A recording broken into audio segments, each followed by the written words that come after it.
Morning, good morning. Hello mga guys, ako'y nagbabalik sa aking YouTube channel, Chelsea Tati Belab. Pasensya na kayo mga guys at ako'y ngayon lang nakapag YouTube dahil busy ako sa aking work. Mga guys, ako'y may share na naman sa inyo tungkol sa New Year para hindi po malasin ang buong taong year 2026.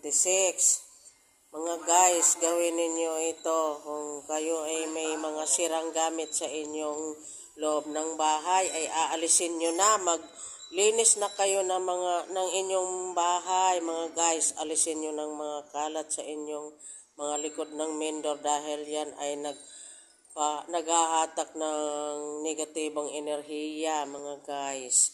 Kaya mga guys, maglinis na po at gumawa na po ng mga pampaswerte sa pagpasok ng bagong taon, year 2026. Mga guys, bawal ang magwalis sa bagong taon. Bawal magwalis dahil natataboy po ang mga positibo.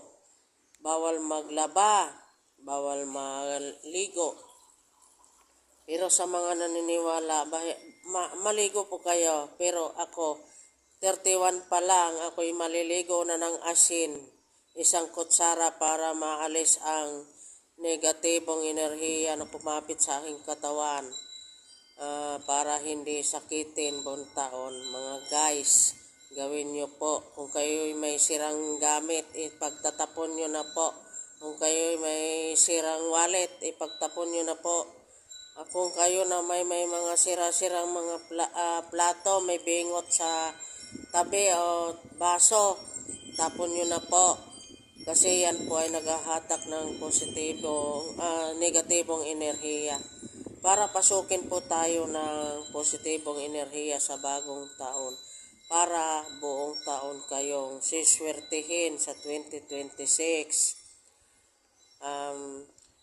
Kung may mga kalat sa ilalim ng kama, alisin nyo na po at gumawa na po kayo ng mga pampaswerte. Maglagay kayo sa inyong baso na babasagin ng asin at lagyan nyo ng bawang at dahon ng laurel para maghatak ng positibong enerhiya. Pasukin kayo ng swerte buong taon kayong siswertehin 2026. Para sisip-sipin ang mga negatibong enerhiya ng asin at bawang. Ang asin po ay bawal pong ipamimigay sa mga kapitbahay, kaya kung may manghingi po ng asin sa inyo, huwag niyong bigyan ng asin kasi natutunaw ang asin mga guys. Kasi naranasan ko na po yan sa aking nanay na nanghingi ng asin. Ang aking nanay ay totoo, natutunaw nga palang asin. Kaya mula noon ay lagi na lang minamalas po kami. Pag hindi nagkakasakit ay kawalan na ng yung problema, kabila utang, ay masama ding ihagis ang asin sa sahig dahil sakitin po ang nakatira. Kaya guys, kung kayo maggawa ng pampaswerte, pag gumawa kayo ng pampaswerte, pag nagtapon kayo ng asin sa lababo, sunda ng suka, isang kutsara. Pag yung asin ay natunaw na sa naging tubig na, pag naka-isang linggo, palitan nyo mga guys ang asin. At gumawa po kayo uli ng pampaswerte mga guys. Para di po kayo malasin sa buong taong year 2026. At magsabit po kayo ng mga pampaswerte sa inyong pintuan.